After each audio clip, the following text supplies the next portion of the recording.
Bringing you news, politics, and whatever else tickles my fancy. Welcome to the Ho Ho Show, and I'm your host, Ho Ho.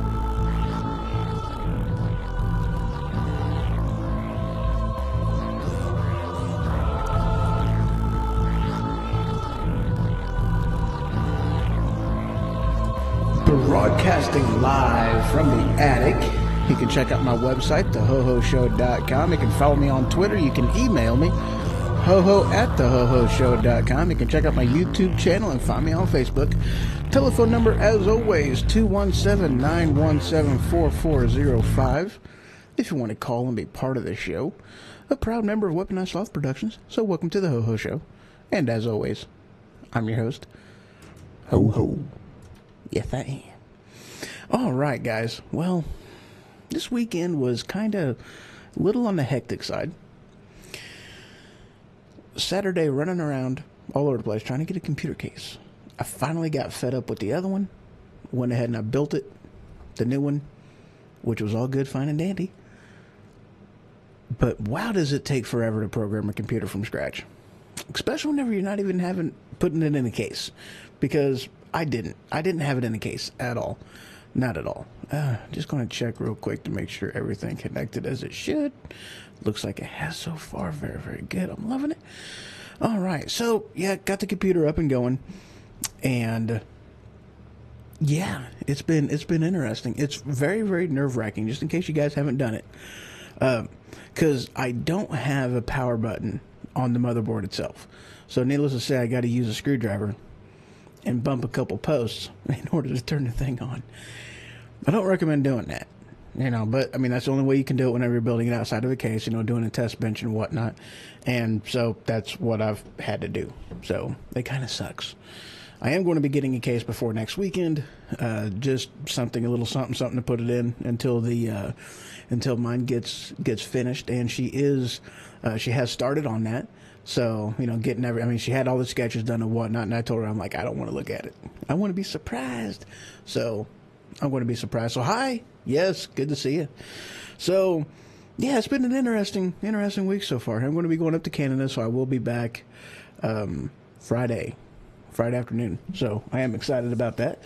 So, let's go ahead and dive right into it. There's quite a few stories that I've gotten. And so, let's go ahead and dive right into it. Hey, yo, how you doing? So, yes, welcome Periscope, welcome Mixer, welcome Facebook, YouTube, and Twitch, if it would ever connect and stay connected. It's not, for whatever reason. I hate it when that happens. So, all right, well, this first article, of course, I get all of my stuff from Flipboard, which is my go-to news hub for anything, everything, and all things news. I love it. So, all right, this first one comes out of the Blaze, actually. Headline, Guatemala announces it will move embassy to Jerusalem. Thanks, Trump, for leading the way.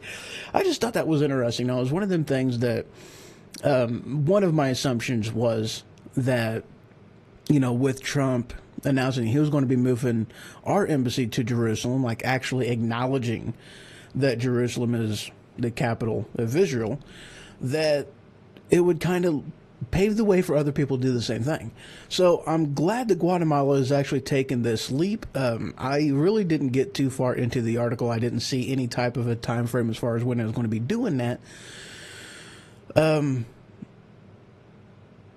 wow, cool. Okay, so they was actually the first country to have a Jerusalem-based embassy, but they moved it in 1980.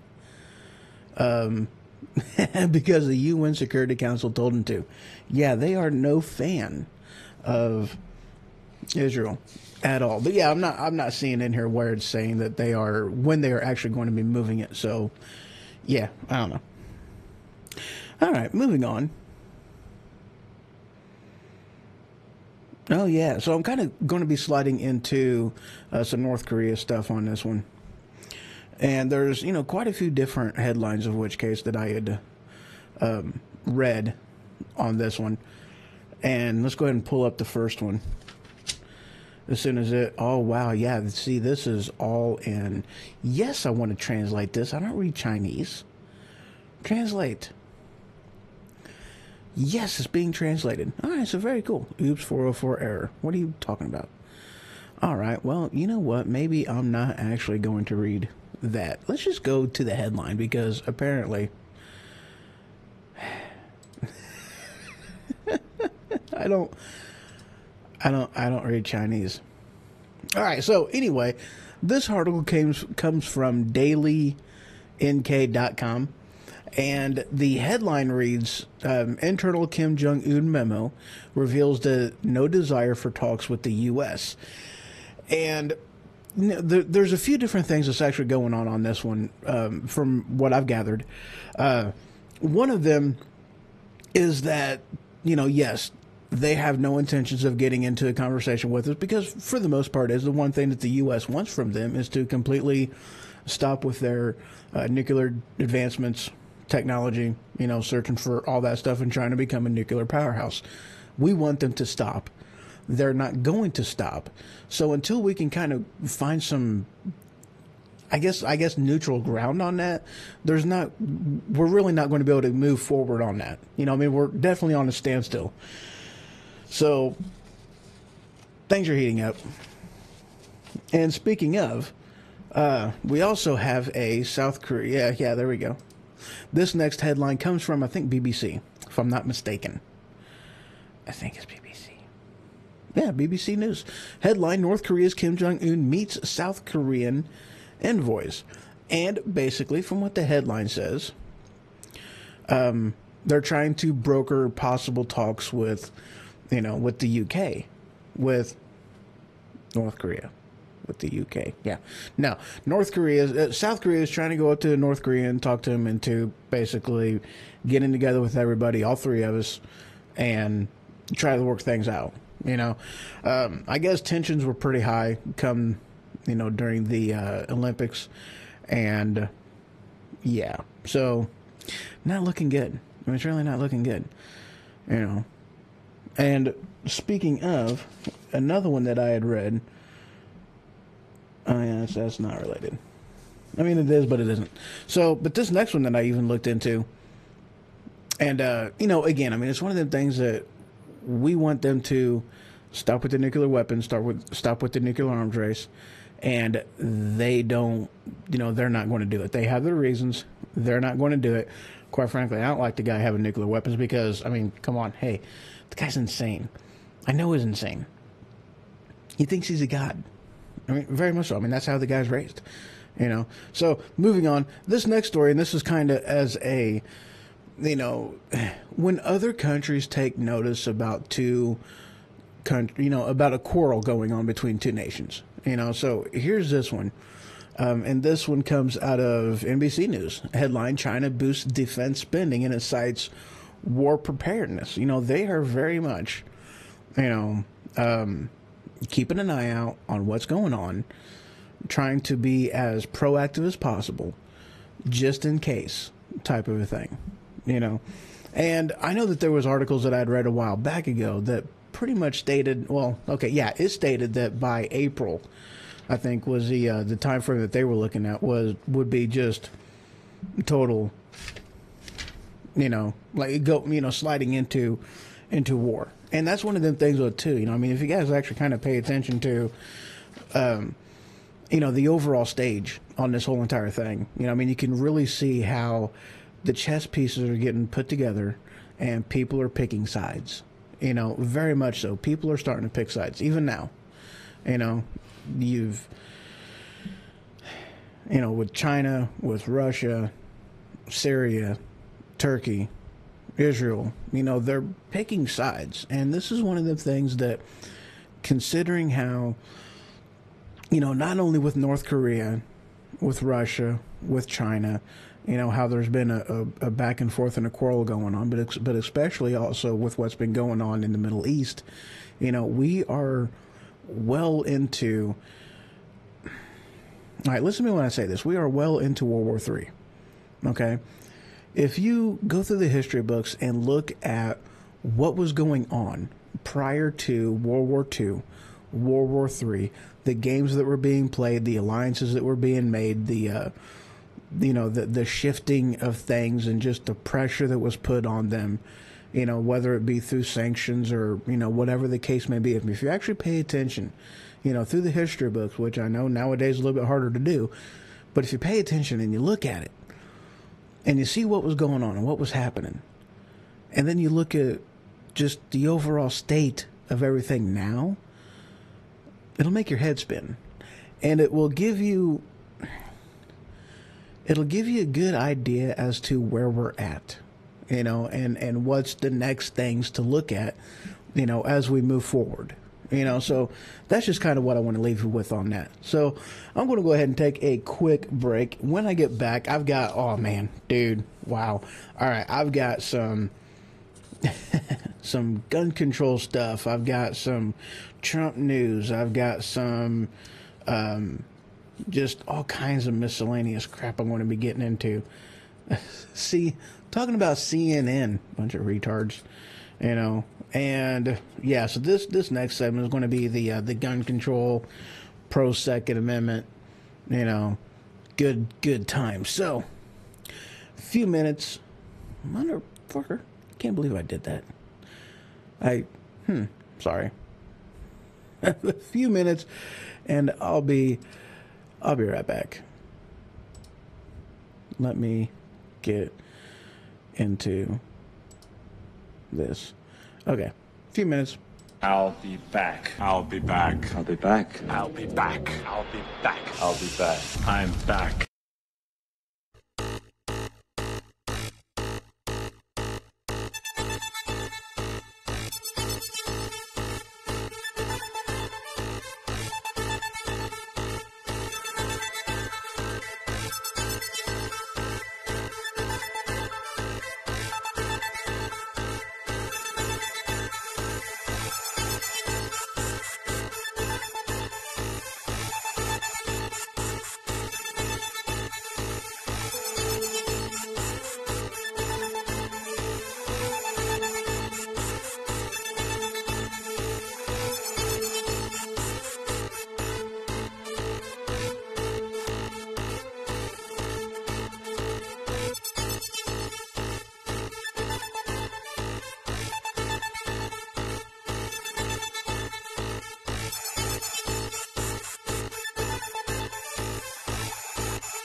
If we ever forget that we're one nation under God, then we will be a nation going under.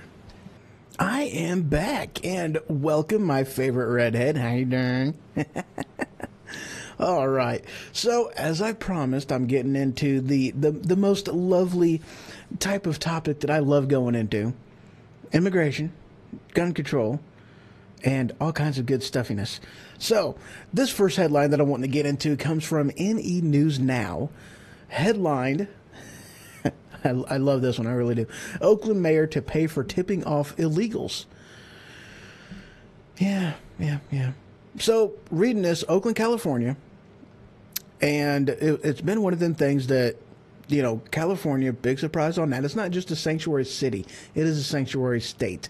And is what basically the mayor has been doing is issuing orders as far as basically helping, you know, illegals escape capture from ICE. They've been hindering, they have been blocking, they have been releasing early, they have been failing to call ICE and call Border Patrol whenever they catch somebody. The whole entire state's doing this. I mean, this isn't just limited to Oakland. This is the whole entire state. This is their state policy. Now, my thing is, they are openly, blatantly violating federal law, you know, federal immigration laws. So if they're going to be doing this, they should be held accountable. You know, I mean, there are all kinds of things. There are all kinds of things that they can do. Man, I tell you what, English is a first language. It's a tough one. I mean, come on. I think I got like a C, maybe a D in English. It's not my best suit. Hello. But yeah, so the whole entire state does this. They're not the only one either, because New York is well on its way into doing the same thing. I am pretty sure that New Jersey is a sanctuary state, you know, not just sanctuary city, sanctuary state. So this would be pretty awesome if they do basically the same type of thing. Okay, so that would be, oh man, dude. Okay, I gotta write something down. Hold on, I gotta write something down. I forgot to write this down. What's that? What's the story anyway? Oh yeah. Okay, so okay.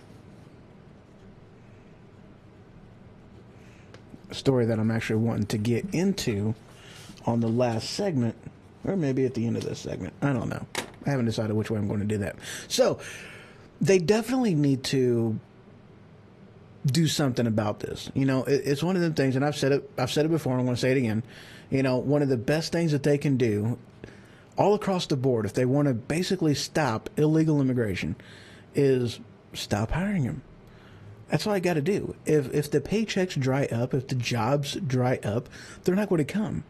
You know, I mean, of course, I mean, if the government gives them money to stay, you know, they give them welfare money, they give them, you know, tax exempt this and tax exempt that. They don't have to worry about the job because they'll just get the documentation to make them look legal anyway. So, I mean, I guess in a matter of speaking, that isn't really going to help. But overall, with the places that are not doing that for illegals, then yes, you're going to dry up immigration to those places, illegal immigration to those places. And that's a plus. That's at least a start. That's a help. So, yes. Moving on. Wow, flipped that one upside down. That was a little bit too... There we go. Let's back that up. There we go. This next headline... Nah. Don't even care about that one. Next headline. You know, I guess I should help myself by going into it from up over here. Dun, dun, dun, dun, dun, dun. Nope.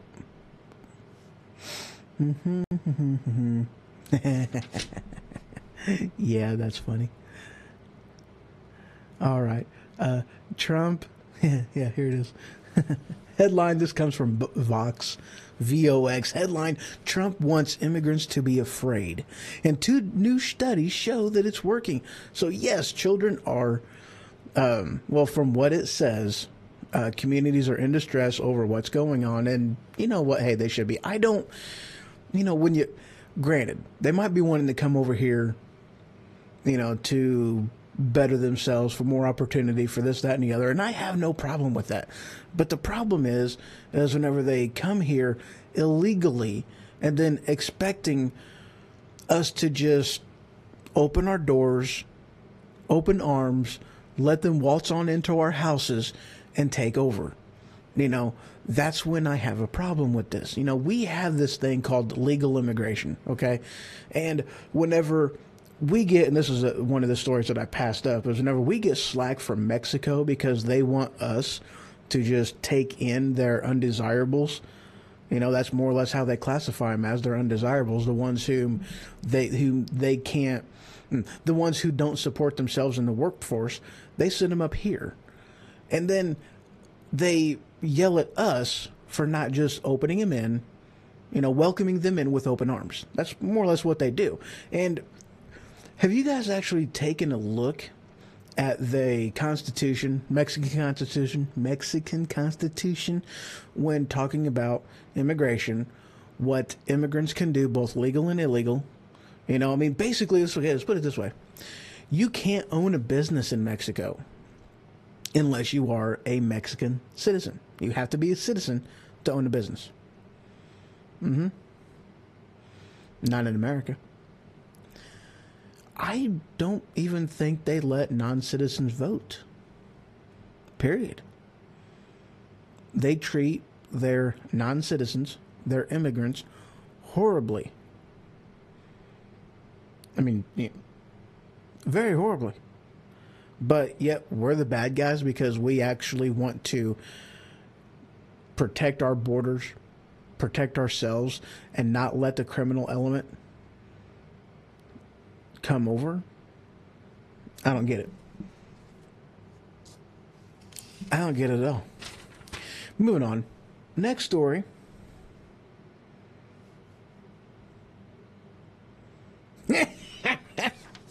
This was absolutely hilarious. Oh man, this was funny. I'm just going to go ahead and read the headline. First, I got to find it. I mean, this was an absolutely hilarious headline. I laughed so hard about this, it wasn't even funny. Oh, come on. Where are you at? Where are you at? Where are you at? Oh, you're in here somewhere. Don't you run away from me. Nope, that's not. How does that even start? Yeah, okay, maybe that's how it's at. There it is. Okay. You guys are going to love this one. This headline comes from Splinter. All right. Headline, undocumented Mexican man deported after ex-girlfriend allegedly reports him to ICE.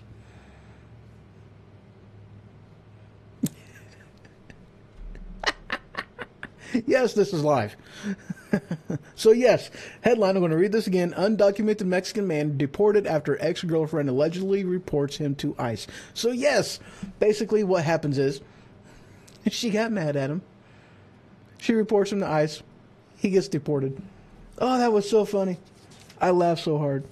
You know, so there you go. You got to be careful who you date. All right, switching ships here, getting out of immigration and going into the, you know, most wonderful topic of gun control. Now, this one actually goes back a few. This one definitely does go back a few. And this headline comes from the Daily Wire. Headline, CNN gives viewer an up-close look at an AR-15, and he ends up embarrassing himself. Now, I did watch this entire video. You want me to pick my nose? Oh, I don't want to flick it on you too. What the heck you want me to? Anyway, so yes, it's live. So yes, the guy, he goes into he's in a gun range, and one of the things that comes out of his mouth, you see, this is one of the problems that I personally have in a lot of people, a lot of conservatives, a lot of gun owners, a lot of Second Amendment advocates, a lot of people, NRA. What they hate more than anything is whenever the left just makes up language, redefines things in order to make it sound scary. Okay? And one of the things that comes out of his mouth is, how did he word that? Okay, you have, when it comes to guns, you have the safety, okay? You have the semi-automatic, which is pew, pew, pew, or it's pew, pew, pew, or you've got fully automatic, pew, pew, pew, pew, pew, pew, pew, pew, pew, and you have some guns that shoot in like a 3-round burst or a 4-round burst, which is pew, pew, pew, pew, pew, pew, pew, pew, pew, pew, pew, pew. That's how they go. Okay, now that I've got that explained, what this guy says is fully semi-automatic. Not fully automatic, not semi-automatic, but full semi-automatic. What does that even mean? What are you talking about? That's like, a high-capacity clip. You can ban high-capacity clips all you want to, because a clip isn't anything. A clip is what holds ammunition until it actually gets put into a gun. A magazine is what you put in the bottom of it, that holds the ammunition. Clip is one thing, magazine is another. So you can go ahead and you can ban all the all the high-capacity clips all you want to, because it's not going to do anything. But the problem is, you see, me actually being a gun owner knows the language. Him not being a gun owner, not knowing the language, he redefines things to fit his narrative, to fit what he wants, and that's what I despise. I think it's a bunch of horse crap. But yeah, this video, I definitely invite you guys to... How do you mean you hear a lot of guys speaking? Speaking about what? You got to be more... You got to be more specific on that. But, there's a... I lost my train of thought. I hate it when it happens. All right, next headline. Yeah. What do you mean you hear a lot of guys? I don't get that. All right, so next headline. This one I thought was entertaining. All right, so this comes out of the Right Scoop. Gun control protesters heckled by citizens in an Illinois town. They have a video attached to this, but yeah, so there was a protest in front of something. I don't even know what. I don't remember now. And ended up getting counter protests going on, and these people were getting heckled. It was hilarious, very entertaining. But that's one of them things though too. There's just people on the right, because they don't. No, wait. People from the left, because they don't understand guns. They don't understand what it is. Yes, it looks scary. Well, yeah, but it doesn't. It doesn't do anything worse or anything more than what the non-scary ones look. Okay, that was a funny thing. They was going into doing a gun ban on, one of the last gun bans that they were talking about trying to push through. I don't think they actually did do this, but this is one of the things they were talking about. And they were banning certain guns, certain, attachments and different things like that, purely based off of cosmetics, not based off of ballistics. Case in point. Now, again, I wish I could actually remember the 2 or 3 guns that I'm specifically trying to remember at this point, in which case I can't. But the scenario was, they were banning this gun because it was an AR-15 military style gun, which an AR-15, AR does not stand for assault rifle, it stands for Armalite, because that is the platform, or the company who made the platform, okay? They sold the platform, but they still kept the AR-15 name. There you go. Now, here's the thing, though. An AR-15 is not a military-style weapon. An AR-15 was first developed for civilian use as a sporting rifle. The military took it. I believe they called it the M16 or the M1. I don't remember which one they actually specifically based off of the AR-15. But they took the gun, they modified it to make it, to make it to where it can accept thicker brass shells, make it to where it can accept, the 5.56. And then they put the selector switch on there to make it shoot burst. An AR-15 is not a military-style weapon. The M16 is a civilian-style weapon that has been modified. They have that reversed. Reversed. I don't have a sound effect for that. I should get one. But yes, that's one of the problems is they don't know what they're talking about. They were just wanting to ban a weapon purely based off of the, oh my God, it looks scary, but it had nothing to do with its capability, its ballistics, nothing. The kind of hole it would put in you, the kind of scrambling it would do on the outside, and the size of the hole it would leave going out the back. That had nothing to do with ballistics. It just looked scary, so they wanted to ban it. I mean, they actually did not ban one gun that actually was worse than another gun that they banned because one gun looks scarier than the other gun, so we have to ban the scary looking gun. But it's actually less lethal.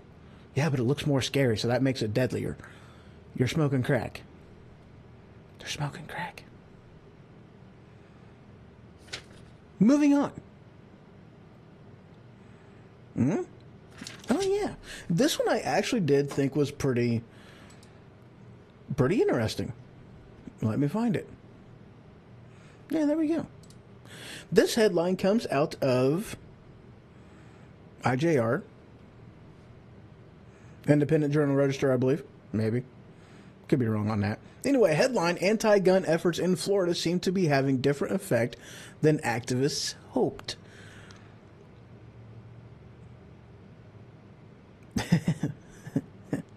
They started buying more guns down in Florida. So the last couple of weeks we have been very busy. Guns are political. It doesn't take much to spark an interest. Yeah. One of the other stories that I read was that no one is buying guns. Comparatively speaking to the first year of Obama's presidency, price of guns, price of guns went up, but, there was a run on guns. They sold a butt ton of guns, that first year that Obama was in office compared to the first year of Trump's office. There's not that desperate need.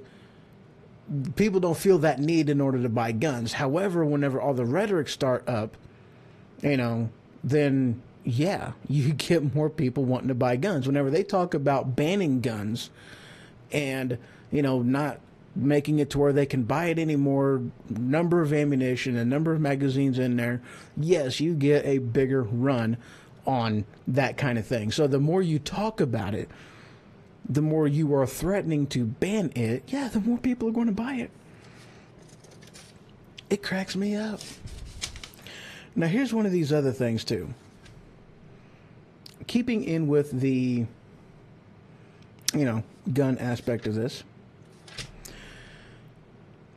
there's a lot of people out there that are Second Amendment supporters, that are NRA supporters, that are,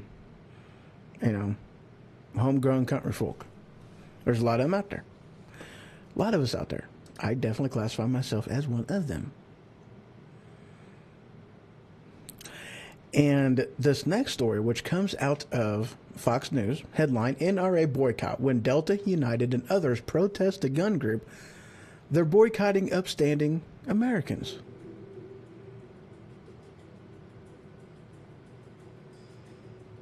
I'm hearing things. Yes, I am hearing things. I have a video playing in the background. I hate it when that happens. What is that video? Oh, okay. So yeah. There has been definitely one instance recently within a shooting that it was a former NRA instructor that is the one who actually chased away the bad guy. It's not the NRA that is doing it, you know, these shootings and whatnot, but yet, you know, they want to boycott the NRA. Then whenever you do that, especially whenever you take into consideration how many gun owners are out there,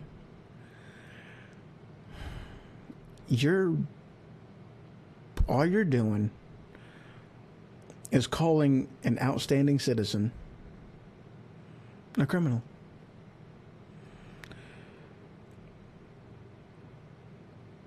You may not like him, don't care, but whenever you basically openly, as a business,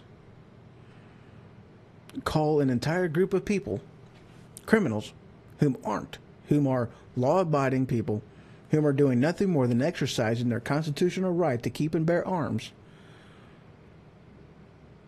do you really think that they're going to keep going to your establishment and keep using things? You know, Delta's not the only one out there.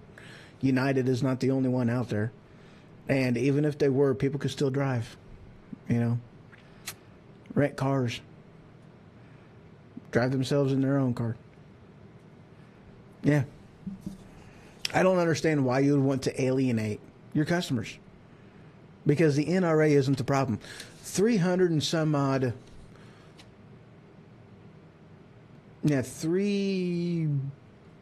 oh wow, what is the number on that?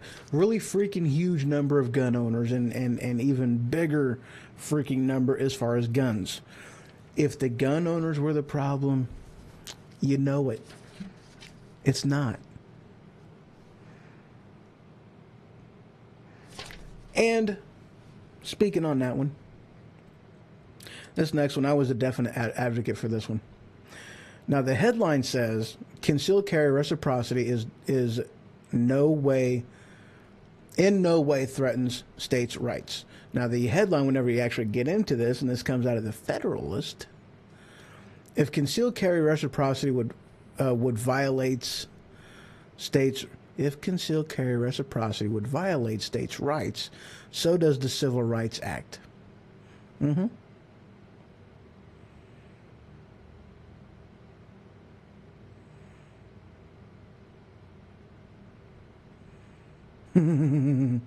Yeah, let me go ahead and read this one too, because this is a very well-defined point that it throws into here.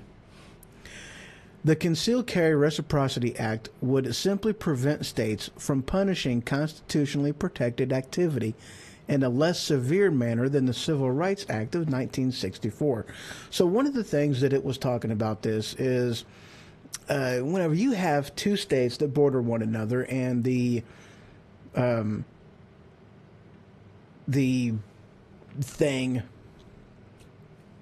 example that this one brings up is Pennsylvania, and I believe she was going into New Jersey, maybe. Might have been New York. It was New York. All right. And she went, you know, in Pennsylvania, in her own home state.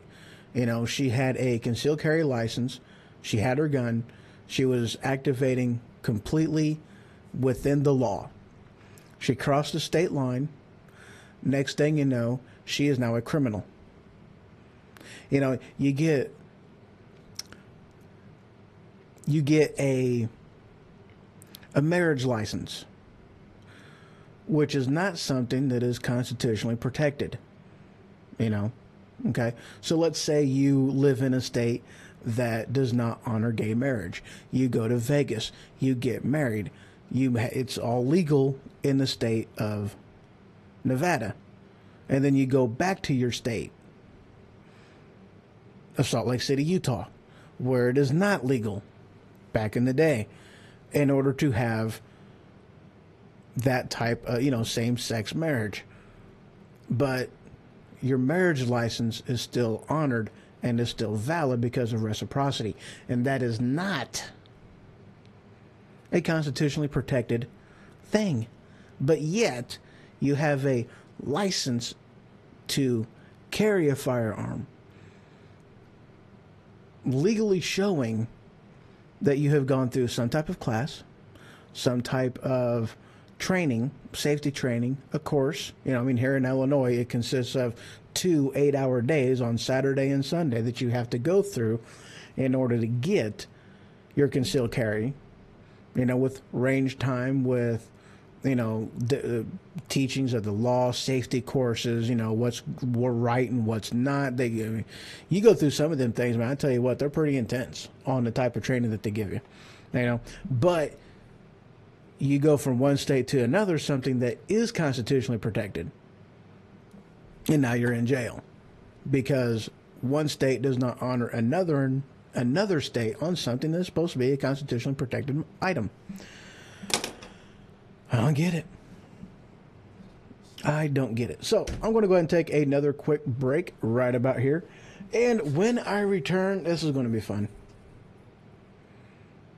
Oh, yeah, you know what? I, screwed up my Spreaker. I actually had the thing up and going, working perfectly, of course, but I forgot to unmute the microphone whenever I started the show. I hate it whenever that happens. Yeah, I definitely hate it whenever that happens. So I've got a couple funny things, one funny thing whenever I get back, and I am actually going to end up starting this one with something that I'm sure that you guys may or may not have heard of, and that is Newegg collecting back sales tax in the state of Connecticut, and what this could actually mean for you guys. So I'll be hitting that one as soon as I get back. So, a couple minutes. Be right back. I'll be back. I'll be back. I'll be back. I'll be back. I'll be back. I'll be back. I'm back.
If we forget what we did, we won't know who we are.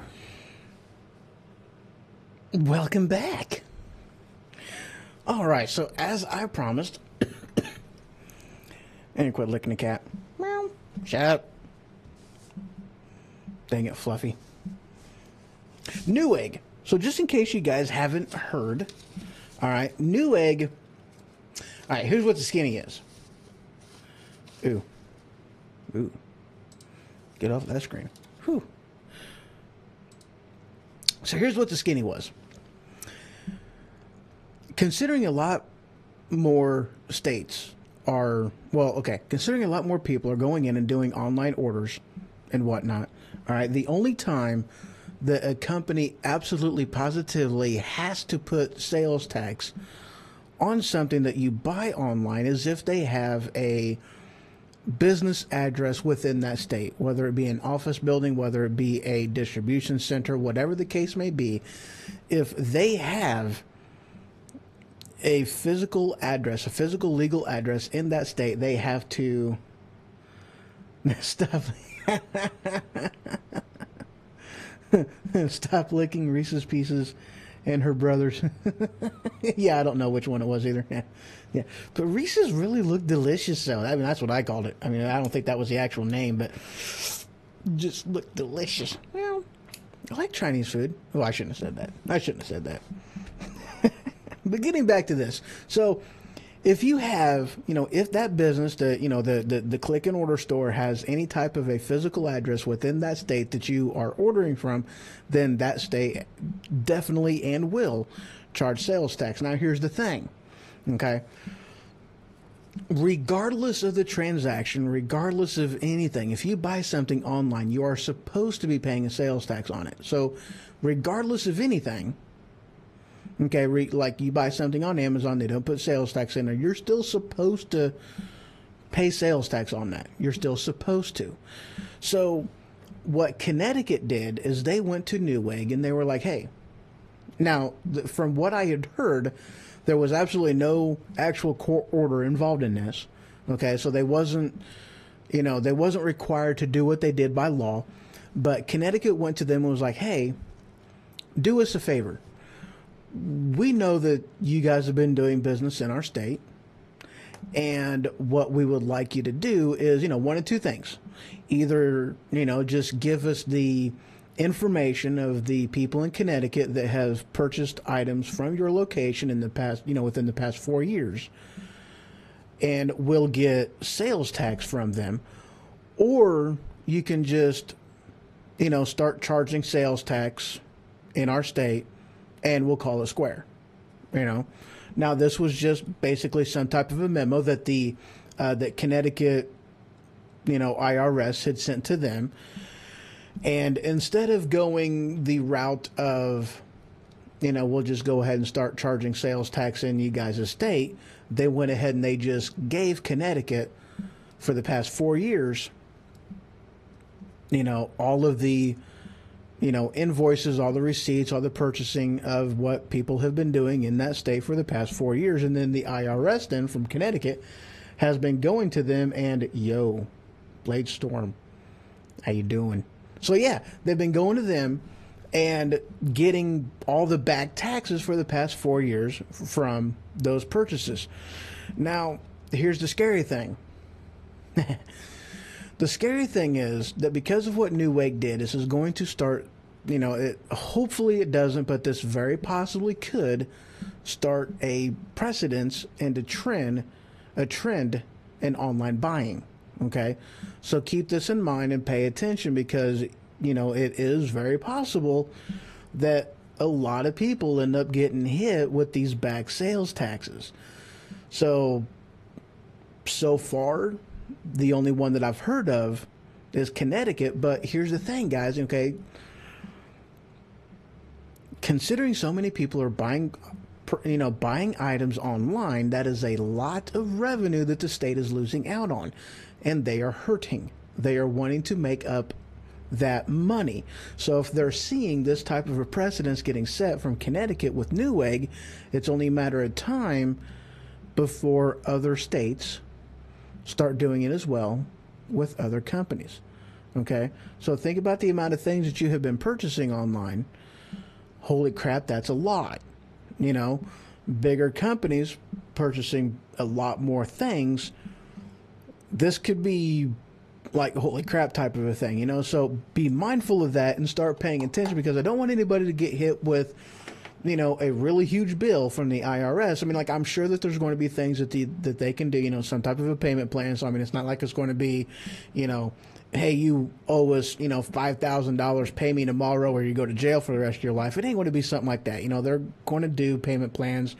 They're going to do things like that. Of course, they understand with this kind of money, you may not be able to pay for it like 100% right now, but make payments, but even still, I don't want to see people get hit with a huge tax penalty because of this. So pay attention, keep that in mind, and hopefully you guys don't get stuck with something huge, but it's one of them things that, considering what happened with Connecticut, the possibility is it's only a matter of time before that starts happening everywhere with other countries. So pay attention. As I find stuff out, I'll let you guys know as well, so yeah, hopefully no, but to be honest with you, I see it coming very, very soon, anytime now. I definitely see it happen, especially in states especially in states that are more liberal, because you take into consideration what the tax plan did, okay, making it to where Florida is no longer responsible for the tax benefit or the tax cost of California. Each individual state is responsible for their own payouts and failed policies that they have. So now the states, especially California, New Jersey, New York, they're going to be hurting for these type of revenues. So definitely see those coming sometime soon to those type of states. Yes. Now this next headline, moving on, this one's hilarious. This article comes from Science News. Headline, massive stellar flare may have fried Earth's nearest exoplanet. Now where are we going to go? We're using up our natural resources left and right, guys. I mean, come on. Us just hopping into the spaceship and hopping onto the Enterprise and then going, warp 3 on down to this planet. Now we can't do that because they just had a huge solar flare and fried the planet. So crap. Now where are we supposed to go? Earth's done. It's dead. We might as well leave now. Go packing. No, that actually is the headline, though. I mean, massive stellar flare may have fried Earth's nearest exoplanet. Now, yes, that actually is one of the things that they are looking at, is other Earth-like planets that can be inhabitable, just in case something bad happens and we need to scatter, we can go to another planet and Adam and Eve that shit. I thought it was entertaining. Get off me. Leave me alone. Nope, already did that one. I actually seen one on nanobots, a good article on that one. It was pretty neat. I like nanobot technology. I think it's pretty stinking cool. The amount of stuff that we've actually been able to do with nanotechnology, holy crap. This one they were talking about the nanobots, like swarms of nanobots going in there and just attacking, with machine guns and automatic pistols, rocket launchers, grenade launchers, and just attacking, tumors and cancerous cells and whatnot. And they've actually had a lot of success in the arena of, targeted programming in nanobots in order to take out and kill cancer cells. They've had a lot of good stuff with that. So very exciting news on that front, actually. Truth be told, very fun. I like it. All right, this next article, kind of switching gears a little bit. And let's see. Yep, there's that headline. CNBC.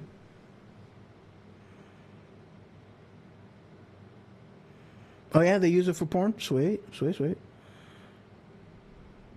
Use what for porn? Never mind. Oh, really? Nanobots? No way. Okay, never mind. This headline, Trump signals that he may drop tariffs if a fair NAFTA agreement is signed. So, that's one of the things that has been up in the news recently, and that is, with the North American Free Trade Agreement. And, it's definitely one of them things. The stock market did take a stumble on that because, they are really trying to anytime you have something like that that really throws, profits and earnings into jeopardy, you always get some type of a stock market stumble. Always do. And with this one, it was no different. That's one of the things that, with the NAFTA coming up again, and, Canada and Mexico, they're sweating it. Because here's the thing, okay? With trade in America, American companies are put on the sideline in comparison to foreign countries, okay? They're giving a benefit because, hey, we want to, that they want to cater to the foreigners that want to, foreign countries that want to sell into our country. We cater to them and kind of just push ours into the sideline, by giving them breaks as far as cost and everything else. And one of the things that Trump is wanting to do is basically eliminate a lot of that kind of stuff in order to bring it into a fair market. Something closer to a fair market in order to better American companies, which is going to better our own economy, make it grow, more jobs, more wages. That's what we need. That's what we want. So that's what Trump is fighting for. So, of course, Canada isn't happy about that. Mexico isn't happy about that because one of the things that that's going to do, well, they do work for cheaper, and that's, there's no arguing that. They really do, but that's, welcome to free market capitalism, I mean, and I'm no better on this one, and I actually am glad that you brought that up. There was a gal that I know, and we were having a debate. She was very liberal, and we were having a debate as far as, with buying stuff from other countries and then buying stuff in America, and of course she had the attitude of, well, why do we let, China, Taiwan, Korea, sell their products here because a lot of them, they have, because they have different labor laws and whatnot and child labor and this, that, and the other, and because they pay pennies to dollars as far as wages goes for their people, why do we allow them in order to sell their product here? And I go, well, honey, there's a very good answer for that. Fact of the matter is, I want you to walk around your house mentally inside your own mind, and I want you to look at the objects that you have sold, that you have bought, and I want you to look at the label of them. How many of the items that you have in your house are made in China, are made in Taiwan, or made in Korea, and how many of those items are made in America? And she was like, oh, she didn't want to talk about that because, just like me, and I'm no better on this. I'm definitely no better. A lot of the products in my house is made in China, made in Korea, made in Taiwan, wherever, because it is cheaper things. But when you buy American, you are buying, or you are paying for high wages. You're paying for you're paying for union. You're paying for a lot of things that we would much rather not pay for. Yes, we want to benefit from them, but we don't want to pay for them. So honestly, already right there, we have a disadvantage in the market with selling our own goods, is because our stuff is already higher. And whenever you have China bringing things over into here, you would think that there would be, the cheap labor would be offset by transportation cost, custom crossings, and all that other kind of good snazzy stuff. But the problem is, it's not. Because of agreements like NAFTA, a lot of that kind of stuff is subsidized back to the country of where it's coming from, giving China an additional benefit to selling in the United States. And that's one of the things that Trump is wanting to eliminate, because by eliminating that, eliminating those subsidies that is given to those countries, it'll put them on a more even playing field. Now, granted, this is going to have a negative side effect. It is going to make the cost of goods that you buy from overseas, it's going to make it go up. It really is. There's no way around it. There's really not. And yeah, it sucks. But at the same time, because of, in the long run, what can happen, people buying more American, people spending more money on American goods and services. You've got reinvestments. You have a growth in the economy, a raise in wages, a true raise in wages, not a government forced raise of wage, but an economically bearable raise of wage, because they now need workers, now need employers. They want to keep you there, so they are willing to pay for it because they don't want to continually hire and hire and hire. So there is going to be a benefit to that, but it may take some time to see that.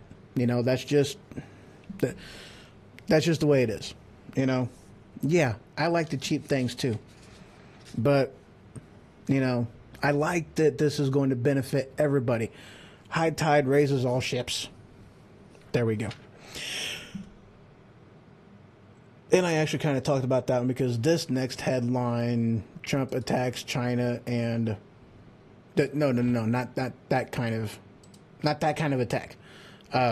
Trump attacks Canada and Mexico over trade. That kind of attack. All right, since I already talked about that one, I'm going to talk about that one.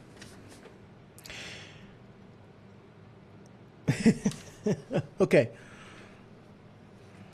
One of the things, thank you, sir, by the way. This next headline, this comes from, I don't even know. I have no idea where this headline came from. Let's pull it up. There it is right there. I found it. VB, whoever that is, I have no idea. Stanford student protests Apple over device addiction, demands OS fixes. Okay, let me get this straight. Okay, now, you got the Tide Pod. You know that the Tide Pod is a detergent. Okay, you know that it's got cleaners in it and chemicals in it, and you chose to put it in your mouth, and somehow that's Tide's fault? No, honey, it's not their fault.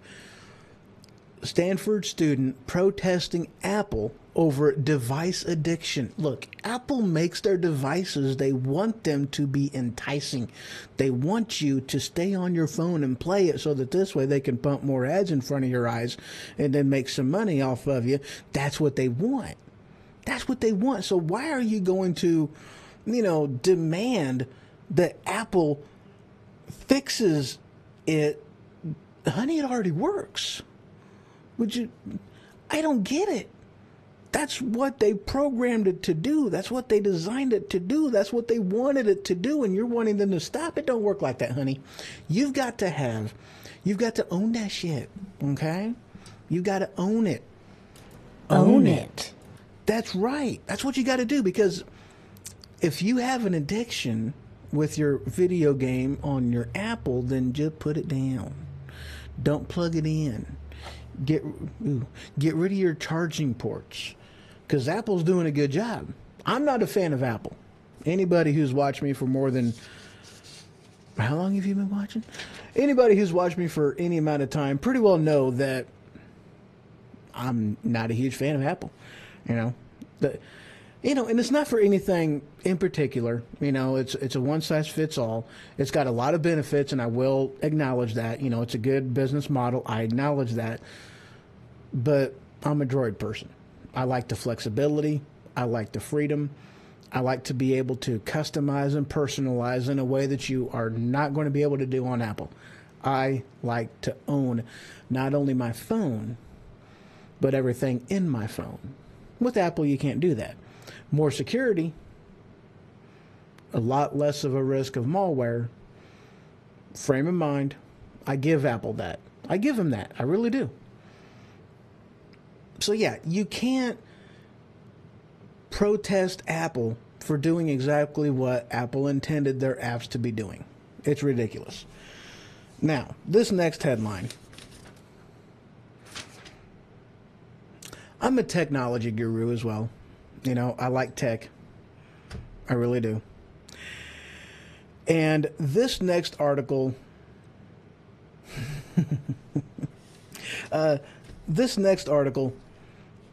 comes from Inc. And it is 9 industries that will soon be disrupted by blockchain. Now, for those of you that do not know, blockchain is more or less the type of cryptocurrency miners, they do, it's a blockchain type of thing. I'm not going to get into it. It's techno guru, technology geek crap, and I'm not going to get into that one. But blockchain as a technology, the things that they had to do with that technology in order to make it secure, okay? And there's a lot of research that went into it, a lot of programming, a lot of development, a lot went into developing blockchain, okay? It really, really did.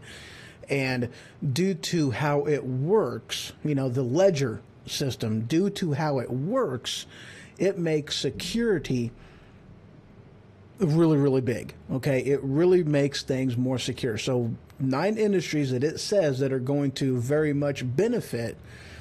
I don't like that they use the word disrupted in this. Yes, it's going to disrupt it in a matter of speaking, because as it, this is a new technology. So as you utilize new technologies, you have that, going from one to another. And yes, you got a small disruption in there, but it's, slight hiccup maybe, but it's not going to actually disrupt anything in some of these instances. So the 9 industries that it's saying that could have a huge benefit in blockchain technology, I'll just go ahead and read it. I'm not going to go into the list. I'm just going to kind of read it and go let y'all go from there. The banking industry, period. Of course, cryptocurrency, that's what blockchain was made for. So yes, banking industry, especially when you're talking about companies like, what's a big company out there? Big banking company. U.S. Bank. We'll go with U.S. Bank. Okay. All the branches that they have, you don't have to worry about the transfer of data, the loss of data, the this, that, and the other of data, the backup of data, because all of that crap is automatically done in blockchain. Already done. Citibank, yes, there's another one. So because of how blockchain works, a lot of that kind of stuff, fraud, not going to happen. Okay, and that's because of how blockchaining works. So an industry that can hugely benefit from that.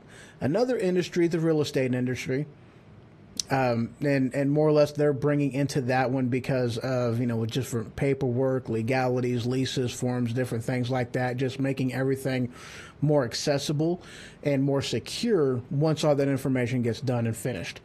That section on here isn't really big, so I'm not really sure the ins and outs. I mean, there are some blockchain industries out there with real estate. I don't really know a whole heck of a lot of the ins and outs on that one. I have no clue. Because I'm not real familiar with all the different legalities that has to be done in the realm of real estate. But yeah, for those of you that know, maybe you guys would understand why blockchaining would be a benefit to that industry. I don't get it, but that's what they say. Healthcare industry. Now, this one I can definitely understand. Okay. Especially whenever you have people, well, like myself, being a truck driver going everywhere, blockchain in the healthcare industry would be a huge benefit to somebody whom, let's say you get into an accident somewhere down the line, you go, your hospital, your medical records can be accessed securely, easily transferred, very easy. There you go. Of course, there's all kinds of things in there as far as protecting, personal information in there, and that kind of stuff is already put into the blockchain thing. Development, whatever. Words.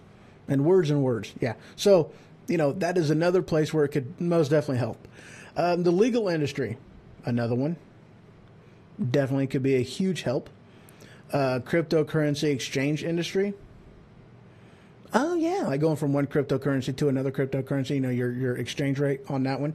That's cool. Politics. Does it actually say that? Yes. Okay. Yeah. Politics. Voting.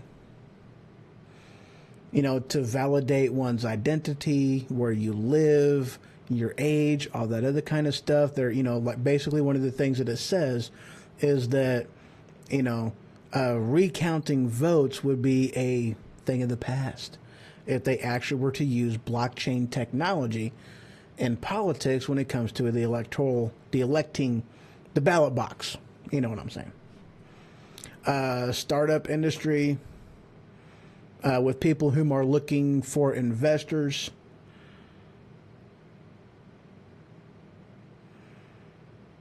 You got a point, Donkey, and Donkey University. Yes, hello, and thank you for watching. By the way, that's one of the things that I was, with one of my thoughts is with like mining it, because one of the things that make cryptocurrencies very, very secure and very is the amount of people whom basically mine it. Those whom allow those ledgers to be kept on their system. Okay, and that's one of the things that gives it its broadness, that gives it its security, that gives it its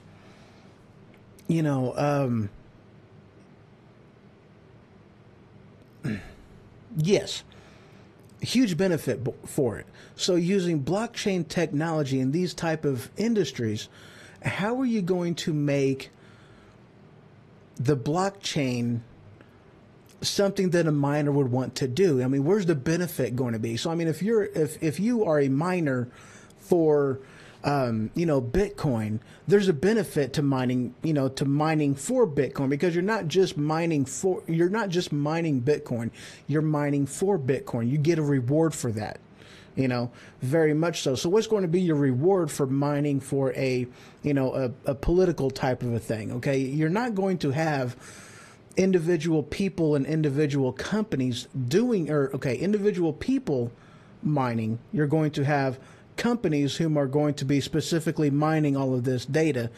But in order to make it more broad and make it more secure, more backed up, if you will, you're definitely going to want to have outside just your select, area of expertise, whatever the case may be. There's words I'm looking for. I can't come up with them right now, but where's the benefit to mining for, let's just say, a legal industry, okay, or in with the healthcare industry. Let's say I'm a miner and I want to, allow the healthcare industry to mine on or to use my rig for their ledger. Where's my benefit on that?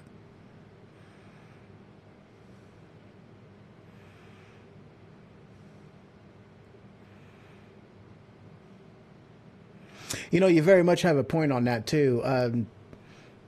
So he says that the other thing is the inflation on Bitcoin is very high then when it started, so it's kind of late to do this. And that's very, very true. And that's one of them things though too, because of, the more people you have mining. I had this kind of lightly explained to me, some of it went over my head. Definitely. But, there's three different things that give Bitcoin its price. Okay. One of them is the amount of miners, mining rigs and miners that are out there. One of them is the amount of people who own Bitcoin. And another one is, I don't even remember. It might have been cost. So, I mean, you have the amount of people who own Bitcoin, the price of Bitcoin, and the miners on Bitcoin. And that's one of the things that, relatively speaking, Bitcoin is, they're trying to really get it to where it stabilizes very, very well. And if you actually look, cost, yes, that is one of them. Okay, I kind of thought that was, but I wasn't 100% sure. But one of the things that it's talking about is like, okay, let's say you have more miners come on. So is what they do is they lower the amount, because you only have so much Bitcoins that can get mined at once. Okay. And the more people there is in there, the smaller that pie gets. I forget, there's a word for that they have specifically for that. I don't remember what it is. But the more miners there are out there, the smaller the pie for each individual miner gets, which is why you got to have bigger and badder rigs out there that, they're terabyte per second, or there's another spiffier, bigger name that they use is bigger, and that's why they can mine more. But as one changes, so let's say more people buy it. So is what they would do is they raise, they would get the piece of the pie for the miners would get bigger.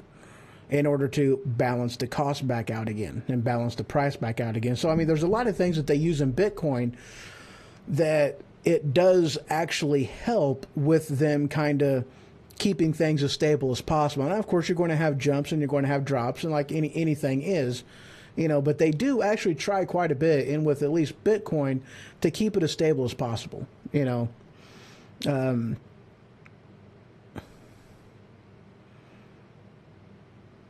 Oh yeah, it's absolutely ridiculous as far as you know, getting, you know, like, oh my God, you know, this computer that I just, you know, the computer that I'm using right now, I've got a 1080 Ti, EVGA, GeForce, FTW3, other stuff in there, but it's a 1080 Ti, 11 gigabyte, DDR5, 11 gig, and I was first shopping for that. The price of that was like $700. Whenever I bought, it was $800. Now, the price of that thing is like $1,600. Holy crap!